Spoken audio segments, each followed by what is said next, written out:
में हम आपके लिए लेकर आए हैं गैर परंपरागत स्रोत किसे कहते हैं।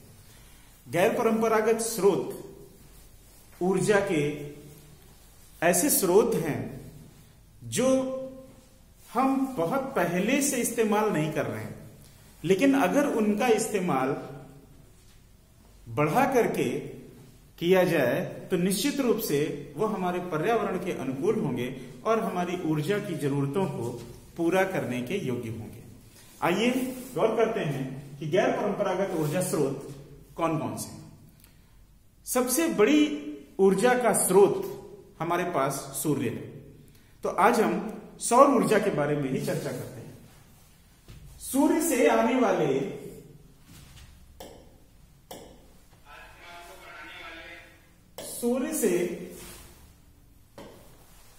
वाले विकिरणों के रूप में प्राप्त होने वाली ऊर्जा को सौर ऊर्जा कहते हैं। तो सूर्य से जो विकिरण के रूप में हमको ऊर्जा प्राप्त होती है उसी को हम सौर ऊर्जा कहते हैं। पिछले करोड़ों सालों से सूर्य निश्चित दर से ऊर्जा विकिरित कर रहा है।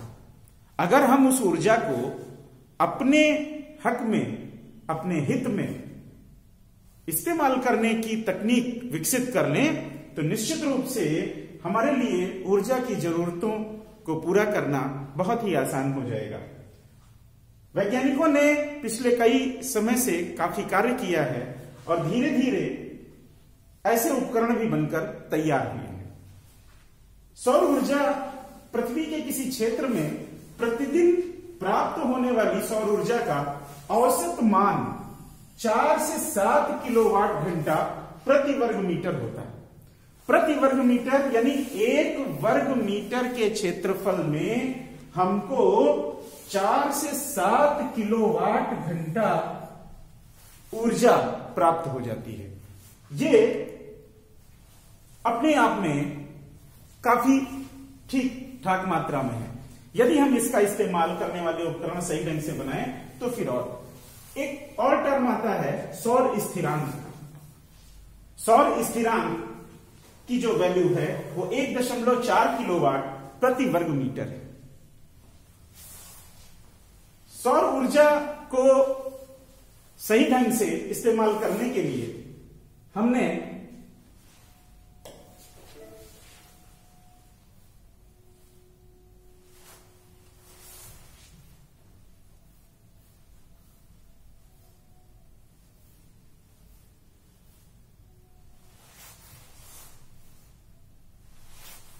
सौर स्थिरांक के बारे में हम चर्चा कर रहे थे।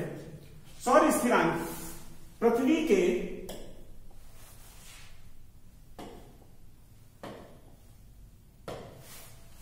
के वायुमंडल की परिरेखा पर, पृथ्वी के वायुमंडल की परिरेखा मतलब वायुमंडल का जो आउटर रिंग है उस रिंग पर प्रति एकांक क्षेत्रफल पर प्रति सेकेंड लंबवत आपतित होने वाली सौर ऊर्जा को सौर स्थिरांक कहते हैं। सौर स्थिरांक की वैल्यू आपने देखी थी 1.4 किलोवाट प्रति वर्ग मीटर, यानी पृथ्वी के वायुमंडल की परिरेखा पर प्रति एकांक क्षेत्रफल पर प्रति सेकेंड लंबवत आपतित होने वाली सौर ऊर्जा को सौर स्थिरांक कहा जाता है। वास्तव में सूर्य की ऊर्जा को इस्तेमाल करने के लिए हम ऊष्मा के नियमों का भी उपयोग करते हैं। जैसे हम जानते हैं कि काला पृष्ठ ऊष्मा का अच्छा अवशोषक होता है, तो काला पृष्ठ ऊष्मा का अच्छा अवशोषक होता है। इसी का इस्तेमाल करते हुए सोलर कुकर का निर्माण किया गया। आइए देखते हैं कि सोलर कुकर क्या है। सोलर कुकर कुचालक पदार्थ का एक बॉक्स होता है। एक ऐसा बॉक्स, कुचालक अर्थात ऊष्मा का कुचालक, ऊष्मा का कुचालक। तो ऊष्मा के कुचालक पदार्थ का एक बॉक्स है जिसकी आंतरिक दीवारों पर काला पेंट कर दिया जाता है और इस बॉक्स के ऊपर समतल दर्पण रख दिया जाता है। समतल दर्पण की सहायता से सूर्य की किरणों को फोकस किया जाता है। तो आपको पिछले वीडियो में बताया जा चुका है कि समतल दर्पण किस प्रकार से परावर्तन भी करता है और किरणों को समान एंगल पर फोकस कर सकता है। तो जैसे ही उसको इस ढंग से उसकी व्यवस्था की जाती है ताकि अधिक से अधिक सूर्य की किरणों को बॉक्स में फोकस किया जाए, और बॉक्स में फोकस कराने के लिए ताकि बॉक्स का तापमान बढ़ जाए। इस प्रकार बॉक्स को फिर एक कांच की पारदर्शी प्लेट के नीचे रख दिया जाता है, ढक दिया जाता है, ताकि सूर्य की अधिक से अधिक मात्रा उसके अंदर जा सके। इस प्रकार सोलर कुकर तैयार हो जाता है।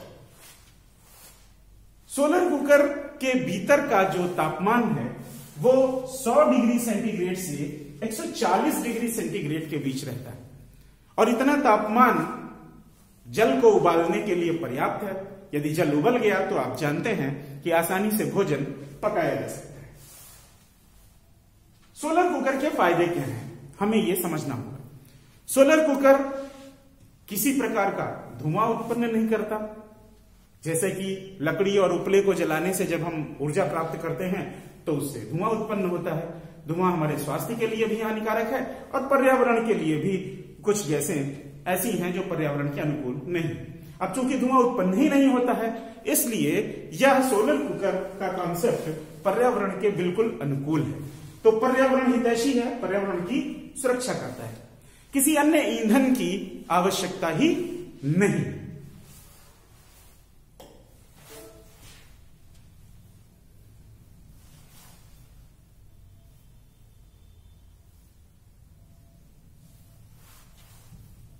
उसके बाद सोलर कुकर के बाद हम देखते हैं दूसरा उपकरण जो सूर्य की ऊर्जा का उपयोग कर सकता है, वो है सोलर सेल।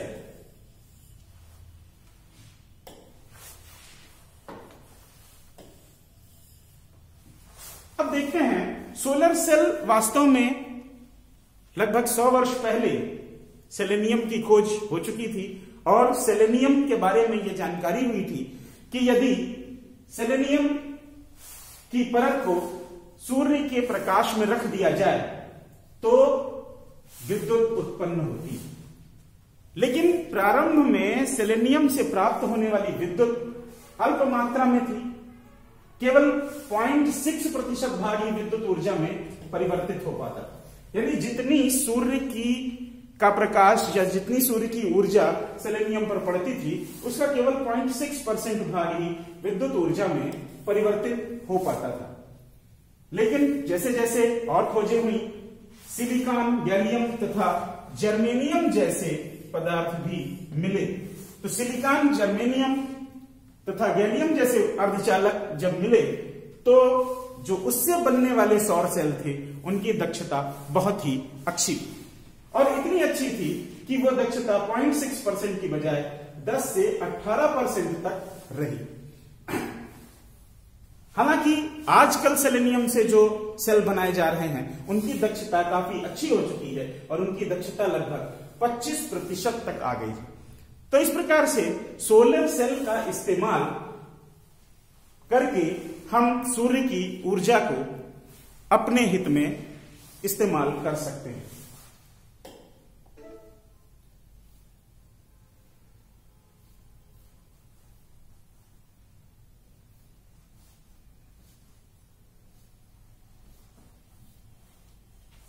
एक सौर सेल 0.5 वोल्ट से 1 वोल्ट तक वोल्टता तथा लगभग 0.7 वाट तक विद्युत का उत्पादन कर सकता है। तो ये अपने आप में बड़ा विषय है कि इनका धीरे धीरे जो क्षमता है सौर सेल की वो बढ़ती जा रही है। 0.5 वोल्ट से 1 वोल्ट तक वोल्टता तथा 0.7 वाट तक विद्युत का उत्पादन कर सकता है एक सौर सेल। सौर सेलों का उपयोग निश्चित रूप से उसकी सहायता हमें कृत्रिम उपग्रहों में तथा अंतरिक्ष यानों में, कृत्रिम उपग्रहों में तथा अंतरिक्ष यानों में बिजली की जरूरत को पूरा करने के लिए सौर सेल का इस्तेमाल किया जाता है। इसके अलावा सड़कों पर प्रकाश व्यवस्था करने में, यानी अंतरिक्ष में ही नहीं सड़कों पर प्रकाश व्यवस्था करने में भी इसका इस्तेमाल किया जाता है। इसके साथ साथ कृषि क्षेत्र में जल पंप को चलाने में, पानी की जरूरतों को पूरा करने के लिए भी, सिंचाई के लिए सौर सेल का इस्तेमाल किया जाता है। इनके अलावा समुद्र में किस प्रकार से जो द्वीप स्तंभ बने होते हैं दूर दूर तक लाइटिंग करने के लिए, क्योंकि वहां पर केबल नहीं जा सकती समुद्र में, तो नतीजा वहां पर जो ऊर्जा की जरूरत यानी प्रकाश की जरूरत होती है उसके इस्तेमाल के लिए सौर सेलों का इस्तेमाल किया जाता है। इसके अलावा खनिज तेल के कुएं खोदने वाले संयंत्रों में सौर सेल का इस्तेमाल किया जाता है। तो आप देख रहे हैं कि सूर्य की ऊर्जा से बने सौर सेल हमारे लिए कितने उपयोगी, कृत्रिम उपग्रहों में, अंतरिक्ष यानों में, सड़क पर प्रकाश की व्यवस्था करने में, जल पंप को चलाने में, समुद्र में स्थित द्वीप स्तंभों में, खनिज तेल के कुएं खोदने वाले संयंत्रों में, इन सभी का इस्तेमाल किया जाता है। आजकल सौर सेल का उपयोग इलेक्ट्रॉनिक घड़ियों तथा कैलकुलेटर को चलाने में भी किया जाता है। तो इस प्रकार से आपने देखा कि सौर सेल कितना महत्वपूर्ण है। यहां तक कि एक सौर सेल से कम विद्युत मिल पा रही थी, तो आज कई सौर सेलों के संयोजन से बड़े बड़े सौर पैनल बनने लगे हैं और आपने देखा है कि ये सारे काम सौर पैनलों से के माध्यम से किए जाते हैं। यद्यपि सौर पैनल काफी महंगा है, उसको जितनी जल्दी हम सस्ती तरीके से बनाना प्रारंभ कर देंगे, निश्चित रूप से वो हमारे लिए बहुत ही लाभकारी उपकरण साबित होगा और आने वाले समय में भारत की ऊर्जा की जरूरतों को पूरा करने के लिए सौर सेल काफी महत्वपूर्ण भूमिका अदा कर सकता है। आइए देखते हैं सौर सेल के अलावा ऊर्जा के कौन से ऐसे उपकरण हैं या किस प्रकार की ऊर्जा है जिसे हम गैर परंपरागत ऊर्जा कहते हैं, उसका हम इस्तेमाल कर सकते हैं। अभी हाल ही में माननीय प्रधानमंत्री श्री नरेंद्र मोदी जी ने 15 अगस्त 2021 को, ये प्रश्न काफी अक्सर जीएस के दृष्टिकोण से भी महत्वपूर्ण है और आप इसको नोट भी कर सकते हैं, ये अक्सर प्रतियोगी परीक्षाओं में पूछा जाता है कि 15 अगस्त 2021 को राष्ट्रीय हाइड्रोजन मिशन की घोषणा की। ये बहुत ही महत्वपूर्ण घोषणा है, राष्ट्रीय हाइड्रोजन मिशन। तो राष्ट्रीय हाइड्रोजन मिशन की घोषणा की थी। इसका लक्ष्य क्या है? इसका लक्ष्य है 2030 तक 50 लाख टन हरित हाइड्रोजन उत्पादन का लक्ष्य है। यानी 15 अगस्त 2021 की तिथि आपको याद रखनी है। 15 अगस्त 2021 को राष्ट्रीय हाइड्रोजन मिशन की घोषणा हुई, प्रधानमंत्री श्री नरेंद्र मोदी जी ने की। इसका लक्ष्य 2030 तक